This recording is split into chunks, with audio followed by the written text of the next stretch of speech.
کہ جو بھی ممبر الیکٹ ہوتا ہے وزیر اعلیٰ وہ گورنر کے ساتھ سامنے کلاس 5 آرٹیکل 130 کے نیچے وہ اوتھ اٹھائے گا بفور دی گورنر. اب اگر گورنر اوتھ ہی نہیں دے رہا, گورنر کانسٹیٹیوشن کو وائلیٹ کر رہا ہے, تو پھر آرٹیکل جو ہے 254 اس کے تحت جو آئین میں جو چیز دی گئی ہے وہ تو پھر بھی ہوگی.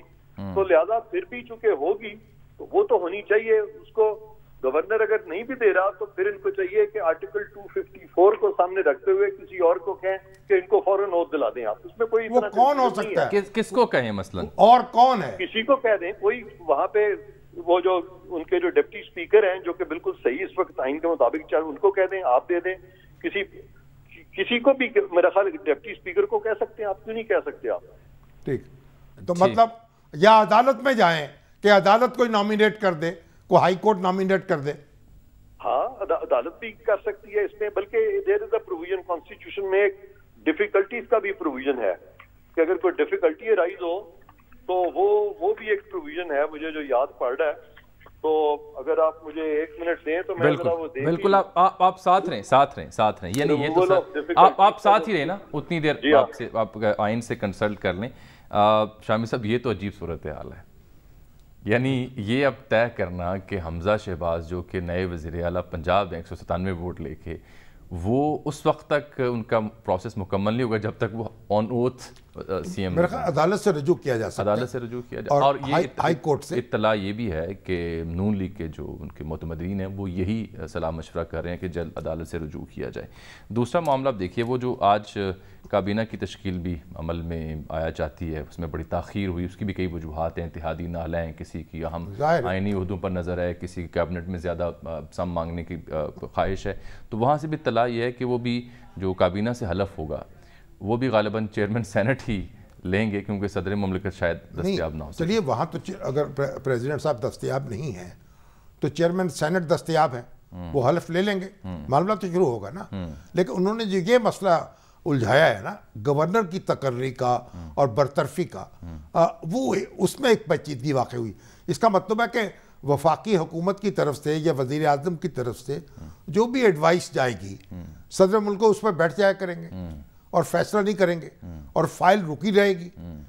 یہ بڑی دلچسپ بات ہوگی. یہ تو دلچسپ صورتحال تو درپیش رہے گی شہباز شریف صاحب کو جب تک عارف علوی صاحب صدر مملکت ہیں. احمد بلال محبوب صاحب نے میں جوائن کیا, پلڈیٹ کے آپ سربراہ ہیں. فافن اور پلڈیٹ نے آج جو پنجاب میں وزیر اعلیٰ کا انتخاب جن حالات میں عمل میں آیا اس پر اپنا ایک مشترکہ بیان جاری کیا ہے. سیکیورٹی اور شرمناک مناظر کے اوپر انہوں نے اس پورے پروسیس کو آبزرو کیا ہے.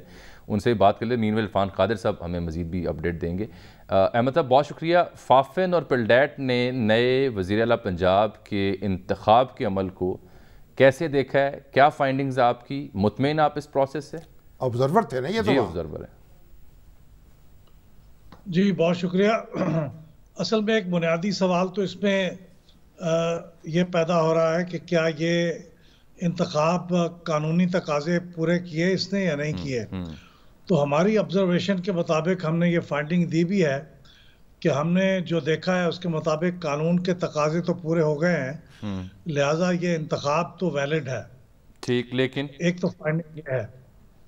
جی دوسری بات یہ ہے کہ یہ پرتشدد قسم کا انتخابی پروسیس تھا, اور اس تشدد اور اس بد نظمی اور بہت ہی افسوسناک جو ڈیولپمنٹس ہوئی ہیں اس سارے میں جو سیکریٹریٹ تھا اسمبلی کا اس کی نااہلی یا اس کا اس میں ملوث ہونا شامل تھا.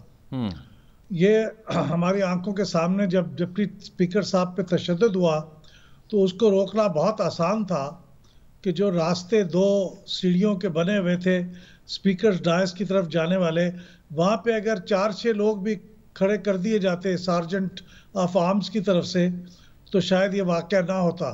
لیکن وہاں پہ کوئی بھی آدمی نہیں تھا اور کسی نے ان لوگوں کو جو ان سیڑھیوں کے اوپر چڑھ کے ڈپٹی اسپیکر پہ حملہ آور ہوئے ہیں ان کو روکنے کی کوئی کوشش نہیں کی.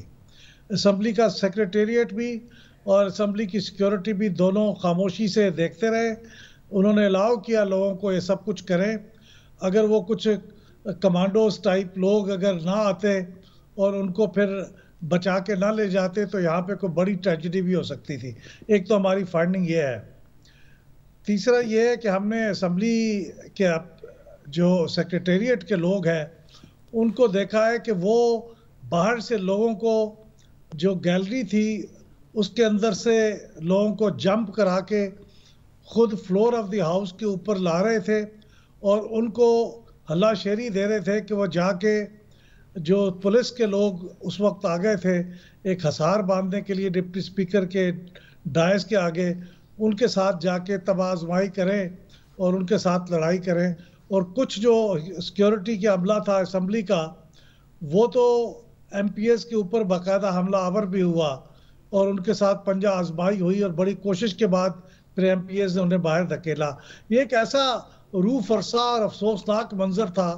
میں نے تو گلیوں بازاروں میں بھی اس طرح کی جو پنجہ آزمائی ہے اور اس طرح کی لڑائی اور مکہ بازی اور لوگوں کو نیچے گرا کے ان کے اوپر ٹھڈے مارنے کا عمل، یہ سارا میں نے نہیں دیکھا جو اس دن دیکھا ہے.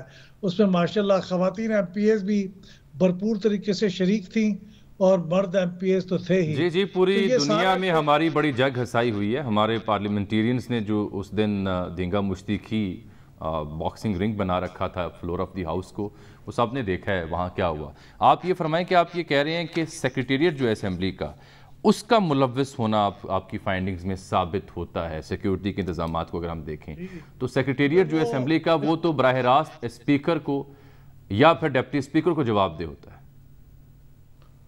اصولاً تو اسے اس وقت ایکٹنگ اسپیکر جو ڈپٹی اسپیکر تھے ان کو جواب دہ بھی ہونا چاہیے تھا اور ان کے احکامات کی پابندی بھی کرنی چاہیے تھی اور ان کی حفاظت کا بندوبست بھی کرنا چاہیے تھا. لیکن ان تینوں میں سے کسی چیز کا ہوتے ہوئے نظر نہیں آ رہا تھا اور وہ بالکل اس چیز سے لا تعلق ہو کے بیٹھے ہوئے تھے. اور اسمبلی کی جو سیکیورٹی تھی وہ تو بجائے اس کے کہ وہ ڈپٹی اسپیکر کا کوئی دفاع کرتی ان کا کرتی، وہ تو جو ایم پی ایس تھے ان کے اوپر حملہ آور ہو رہی تھی اور جو پولیس تھی ان کے ساتھ حملہ آور ہو رہی تھی. اور ایسا ماحول پیدا ہو گیا تھا کہ پولیس اور اسمبلی کی سیکیورٹی کا آپس میں تصادم ہوتا اور کسی حد تک ہوا بھی. تو یہ ہمارے سامنے چیز ہوئی کہ ایک جو سیکیورٹی کا عملہ ہے وہ تو بالکل ڈپٹی اسپیکر کے ساتھ اور سیکریٹریٹ کا عملہ وہ اسمبلی کے اسپیکر جو کہ ایکٹنگ اسپیکر اس کے ساتھ وفادار نہیں تھا اور ان کو اوبے نہیں کر رہا تھا اور ان کا دفاع نہیں کر رہا تھا. یہ بڑا واضح نظر آ رہا تھا. وہ اپنی نااہلی کی وجہ سے ایسا کر رہے تھے یا وہ ملے ہوئے تھے یہ ہمیں نہیں معلوم، لیکن بظاہر تو ایسے ہی لگتا ہے کہ وہ جان بوجھ کے ایسا کر رہے تھے. ٹھیک، اب آ جائیں وہ نقطہ، انتخاب کا عمل ہو گیا لیکن وزیر اعلیٰ حلف نہیں اٹھا پا رہے، گورنر اس بارے میں کوئی حامی نہیں بھر رہے، تو یہ جو بحران ہے حلف اٹھانے کا، یہ کیسے حل ہو سکتا ہے آپ کی نظر میں؟ میرے خیال میں اس کے لیے تو پھر دوبارہ کورٹس کے پاس ہی جانا پڑے گا. کل میں نے یہ سنا تھا کہ شاید چیف سیکریٹری صاحب ایک خط لکھ رہے ہیں chief justice Lahore high court کو کہ انتخاب ہو چکا ہے اور انتخاب کے نتیجے میں حلف دلوانے کے لیے آپ یہ حلف دلائیں یا آپ کسی کو نامنیٹ کریں. یہ میں نے کل کسی ٹاک شوز میں کچھ لوگوں کی جانب سے سنا تھا. لیکن میرا خیال پی ایم ایل این اور منتخب چیف منسٹر جو ہیں ان کی طرف سے یہ میرے خیال میں براہ راست بھی عدالت سے رجوع کیا جا سکتا ہے کہ وہ حکم نامہ جاری کریں یا خود حلف دلائیں یا کسی کو نامنیٹ کریں یا گورنر کو یہ ہدایت جاری کریں. لیکن میرے خیال میں ایک کورٹ کی طرف سے ہی ہو جائے تو پھر یہ زیادہ میرے خیال میں قابل اعتماد ہوگا اور اس کی بات کی کوئی وقت ہوگی. اس کے علاوہ تو کسی اور کی بات کی کوئی اس وقت وقت نظر نہیں آ رہی اور وہ متنازع سا معاملہ ہو جائے گا. بہت بہت شکریہ جناب احمد بلال محبوب صاحب. ناظرین، سوال یہ بھی ہے کہ مولانا اگر جلد الیکشن کا مطالبہ کر رہے ہیں تو حکومت کیا واقعی عمران خان صاحب کے مطالبے کو سامنے رکھتے ہوئے، اتحادیوں کا مطالبہ سامنے رکھتے ہوئے جلد الیکشن پر جائے گی؟ دوسرا اعتراض یہ کہ باپ وزیر اعظم ہے، بیٹا وزیر اعلیٰ، کیا پاکستان مسلم لیگ نون میں کوئی اور وزیر اعلیٰ بننے کے اہل نہیں تھا؟ یہ سوال اور دیگر خبریں پروگرام کا موضوع بنیں گے ایک بریک کے بعد.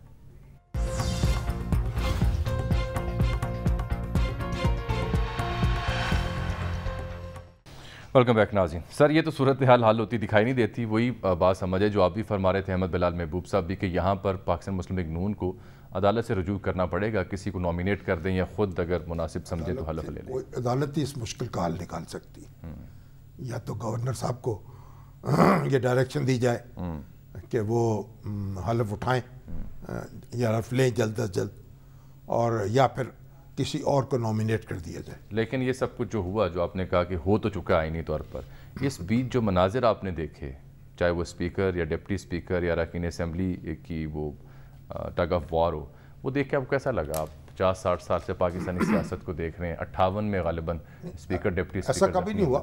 یعنی ایسٹ بنگال کی اسمبلی میں ہنگامہ ہوا تھا اور اس میں ڈپٹی اسپیکر کو چوٹ لگ گئی تھی، پیپر ویٹ مارا تھا کسی نے، اور اس سے پہلے اسپیکر کی بھی درگھٹنا، اس کی چوٹ کی تاب نہ لا کے وہ ان کا انتقال ہو گیا تھا. شاہد علی نام تھا ان کا. تو وہ تاریخ میں درج ہو چکا ہے. ہنگامے تو ہوتے رہتے ہیں اسمبلی میں، تھوڑی بہت دنگا مشتی بھی ہو جاتی ہے، نعرے بازی بھی ہوتی ہے، کوئی بینر شانہ بھی لہرا دیے جاتے ہیں، لیکن کوئی لوگ اسپیکر ڈائس کا گھیراؤ بھی کر لیتے ہیں. لیکن اس طرح کی کارروائی تو کبھی دیکھنے میں نہیں آئی. لیکن کیونکہ یہ ساری چیزیں ریکارڈڈ ہیں اور فوٹیج موجود ہے، تو ایک ایک جو منظر ہے اس کی تہہ تک پہنچا جا سکتا ہے کہ کس نے اس میں کیا کیا. ایک اعتراض یہ آ رہا ہے کہ باب جو ہیں وہ پاکستان کے وزیر اعظم بن گئے، یعنی شہباز شریف صاحب. تو پاکستان مسلم لیگ نون میں پنجاب کی وزارت اعلیٰ کے لیے پورے پارٹی کیڈر میں کوئی اور اس قابل شخص نہیں تھا. باپ اور بیٹا یعنی اگر اقتدار میں آ رہے ہیں تو یہ اعتراض کیا جا رہا ہے ڈائنیسٹی کی جو بات یہ ہے کہ اس کے اوپر. بنیادی بات یہ ہے کہ جو 197 ارکان ہیں قوم صوبائی اسمبلی کے، انہوں نے اپنا قائد چن لیا ہے اور وزیر اعلیٰ بنا لیا ہے. اب اس پہ اعتراض کرنے والے اعتراض کرتے رہیں گے. نہیں، وہ 197 لوگ کسی اور کو بھی چن سکتے تھے اگر پارٹی کسی اور کا نام دے. انہوں نے نہیں چنا. اور شہباز شریف صاحب سے جب پوچھا گیا ان کے افطار ڈنر میں کہ بھائی کلاسرا صاحب نے پوچھا تھا، تو انہوں نے کہا کہ ہم نے تو چودھری پرویز الہی صاحب کو نامینیٹ کیا تھا، اور مگر وہ کیونکہ پھر انہوں نے اسے قبول نہیں کیا تو پھر حمزہ شہباز کو نامینیٹ کیا جو حلیف جماعتیں ہیں ان کے مشورے کے ساتھ. تو ہر فیصلہ جو ہوتا ہے اس کے جو بھی اثرات ہوتے ہیں سیاسی جماعتیں اسے اٹھاتی ہیں. ابھی تو ایک بڑی میں تفصیل ایک رپورٹ دیکھ رہا تھا اخبار میں، شاید وہ صابر شاہ صاحب ہیں، انہوں نے مرتب کی ہے دنیا کے مختلف ملکوں میں جو باپ بیٹا بھائی اقتدار میں آتے رہے. اور یہاں ہمارے آپ دیکھ لیجئے کہ یعنی انڈیا میں تو کانگریس جو ہے اس میں اندرا گاندھی آئیں جو بیٹی تھیں پنڈت جواہر لال نہرو کی. اب دلچسپ بات یہ کہ ان کے جو شوہر تھے فیروز گاندھی، وہ گاندھی جی کے ایک پیروکار تھے، اس وجہ سے گاندھی کہلاتے تھے، فیروز گاندھی. تو وہ اندرا گاندھی جو گاندھی صاحب کے بھی نسبت قائم ہو گئی. ایسے ہی اب میں 5 منٹ رہ گئے، موضوع 3 اور ہیں. پھر راہل گاندھی، راجیو گاندھی، چلے اس پہ پھر بات کرتے ہیں. لیکن دیکھیں مولانا آج کیا فرما رہے ہیں، سنجے گاندھی، تو سب ہیں. یہ ہماری جو بر صغیر کی یہ جنوبی ترقی پذیر ملکوں کی سیاست ہے، اس کے معاملات ہیں. دیکھیے مولانا آج کیا فرما رہے تھے. ابھی جو نئی حکومت بنی ہے ظاہر ہے کہ وہ 1 سال کے لیے ہے، زیادہ سے زیادہ، وہ بھی زیادہ سے زیادہ. لیکن اس حکومت کے اندر جمعیت علماء اسلام کا اپنا وجود ہے، اپنا تشخص ہے، اپنا موقف ہے. اور ہم ان سے یہ کہہ رہے ہیں کہ ہمیں اب بھی فوری طور پر الیکشن چاہیے. چاہے وہ چلا گیا، اس کو ہم نے رخصت کر دیا، پھر بھی قوم کو وہ امانت واپس کرنا ہماری ذمہ داری ہے جس کے لیے ہم نے جدوجہد کی ہے.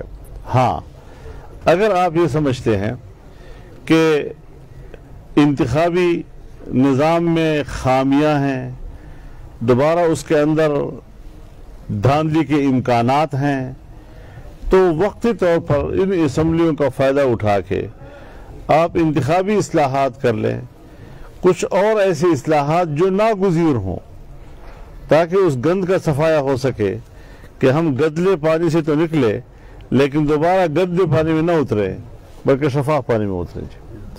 تو اس حد تک ابھی بھی ہم اپنے موقف پہ اسی طرح قائم ہیں. زیادہ سے زیادہ 1 سال فوری الیکشن چاہتے ہیں حضرت مولانا. اچھی بات ہے، الیکشن تو بہرحال جانا ہی پڑے گا. الیکشن یہی عمران خان صاحب کہہ رہے ہیں. نہیں، عمران خان صاحب جب وزیر اعظم تھے اس وقت فیصلہ کر لیتے. نہیں، اب کر لیا نا، بعد مرگ واویلا ہے. وہ یہ کہتے ہیں کہ جب چیزیں ٹھیک ہونا شروع ہوئی میرے دور میں، تب سازش ہوئی، جس کے بعد نکالا گیا. اور یہ بھی اعتراف کر رہے ہیں آج کہ قاضی فائز صاحب کے خلاف ریفرنس دائر نہیں کرنا چاہیے تھا. تو کہتے ہیں عثمان بزدار صاحب کا استعفیٰ بھی نہیں لینا چاہیے. نہیں، وہ میں نے پوچھا وہاں جو دوست موجود تھے وہ یہ کہہ رہے تھے کہ عثمان بزدار صاحب کو اگر سال ڈیڑھ پہلے بھی ہٹاتا تو یہی صورتحال درپیش ہوتی جو آج ہے. لیکن قاضی صاحب کے بارے میں انہوں نے بڑا واضح کہا کہ وہ ریفرنس دائر نہیں کرنا چاہیے تھا.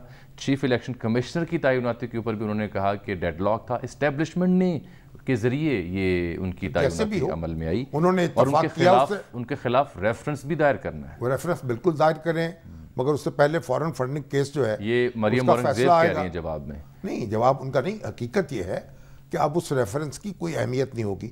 ہو سکتا کل وہ کہیں کہ میں نے وہ ریفرنس بھی غلط دائر کیا تھا. تو خان صاحب کو یہ سمجھنا چاہیے کہ وہ پارلیمانی نظام ہے، اس میں دستور پاکستان ہے، اس کے تحت انہیں کام کرنا ہے. ساتھ احترام ایک ہلکی سی رائے دینے کی کوشش کروں میں آپ کی خدمت میں. جو خان صاحب غلطیوں کا اعتراف کر رہے ہیں، قاضی صاحب کا ریفرنس ہو، عثمان بزدار صاحب والا معاملہ یا چیف الیکشن کمشنر کی تعیناتی کس کے کہنے پر ہوئی، مجھے لگ رہا ہے کہ وہ یہ شاید کہنا چاہ رہے ہیں کہ یہ کسی کے کہنے پہ انہوں نے یہ سب کچھ کیا. چلیے، اگر وہ کسی کے کہنے پہ کر رہے تھے، مثلا ریفرنس کے اوپر انہوں نے تعویل دی کہ وزارت قانون نے وہ ریفرنس فائل کیا تو اس کو آگے پھر ہم نے پیش کر دیا. وہ اچھا تاثر نہیں دے رہے. وہ اچھی طرح سوچ سمجھیں، اپنی غلطیاں ان کا جائزہ لیں، اپنے آپ کو درست کریں. ٹھیک ہے، اب ان کے لیے میدان پڑا ہوا ہے. اور مولانا فضل الرحمان صاحب جو ہے نا، وہ بات درست کہہ رہے ہیں. جو جمیعت علماء اسلام ہے اس کے بارے میں خبر آئی تھی کہ ان کو ڈپٹی اسپیکر ان کا ہوگا. پھر وہ مرتضیٰ جاوید عباسی صاحب میدان میں آ گئے. لیکن ابھی معلوم ہوا کہ نہیں، اکرم دورانی صاحب کے جو فرزند ہیں وہ اب ان کو ڈپٹی اسپیکر بنانے کا فیصلہ ہو گیا. اتنا تاخیر ہوئی ہے اسی وجہ سے تو ہو رہی ہے سر. تو یہ اسی طرح ہوگا. یہ دیکھیں نا، اب چھوٹی چھوٹی باتوں پہ ناراضگیاں بھی ہوں گی، گلے شکوے بھی ہوں گے. 13 پارٹیاں ہیں. ابھی اختر جان مینگل صاحب ناراض ہو گئے، وہاں کو حادثہ ہوا چاغی میں. تو بات یہ ہے کہ یہ تھوڑا سا تحمل سے معاملہ کرنا پڑے گا. جناب چیف جسٹس کے جو آج کے ریمارکس ہیں وہ 63 کی تشریح کے دوران جو ریفرنس ہے صدارت کا، صدارتی ریفرنس ہے، وہ یہ کہتے ہیں کہ کیونکہ آپ دیکھیں نا جلسوں میں پوچھا جا رہا ہے کہ عدالتیں رات کو کیوں کھلیں. وہ کہہ رہے ہیں عدالتیں 24 گھنٹے کام کرتی ہیں. عدالتیں اس لیے کھلی رات کو کہ کوئی منورٹی جو تھی وہ اقتدار سے چمٹی ہوئی تھی، اور جو ڈیڈ لائن دی تھی اس پر عمل درآمد نہیں ہو رہا. عمران خان صاحب کی جو حکومت تھی وہ میجورٹی کی حمایت کھو چکی تھی. ان کو خود ہی دستبردار ہونا چاہیے تھے اقتدار سے. تو منورٹی جو ہے اقتدار سے جب چمٹے گی، آئین جو ہے خطرے میں پڑے گا، تو عدالتیں حرکت میں آئیں گی. یہ تو اچھی بات ہے. عدالت نے ایک بڑے بحران سے بچا لیا. بلکہ عدالت تو یہ کہہ رہی ہے کہ قومی لیڈروں کو عدالتی فیصلوں کا دفاع کرنا چاہیے. آئینی تحفظ پر گالیاں پڑتی ہیں لیکن اپنا کام کرتے رہیں گے. سوشل میڈیا پر جو چل رہا ہے اس کی پرواہ نہیں.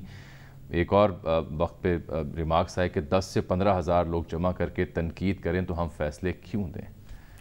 اور ٹھیک ہے، وہ تو فیصلے تو ان کو آئین کے مطابق دینے ہیں اور دیتے رہیں گے اور دینے چاہیے. اور اگر عدالت نہ ہو اس ملک میں تو اس وقت تو آپ دیکھیں یہاں ایک دوسرے کو مارنے کے لیے لوگ لپک رہے ہیں. یہ عدالت کی جو اتھارٹی ہے اس سے چیزیں سیٹل ہو رہی ہیں نا. قومی اسمبلی میں بھی سیٹل ہوئیں، پنجاب میں بھی ہوئیں اور مزید ہوں گی. اب جاتے جاتے کیونکہ خان صاحب کا اگلا پڑاؤ لاہور میں، وہاں پہ وہ جلسہ کریں گے. پشاور کا جلسہ، کراچی کا جلسہ کر چکے. اس جلسے کے بعد غالباً وہ اپنا آئندہ کا لائحہ عمل کہ کیسے وہ اپنی اس مقبولیت کی جو پیمانہ ہے اس کو بڑھائیں گے یا آئندہ سیاسی لائحہ عمل کیا اختیار کرتے ہیں، اس کا اعلان اس جلسے میں وہ ضرور کریں گے. یہ اطلاع دی جا رہی ہے. یہاں پروگرام میں ایک بریک.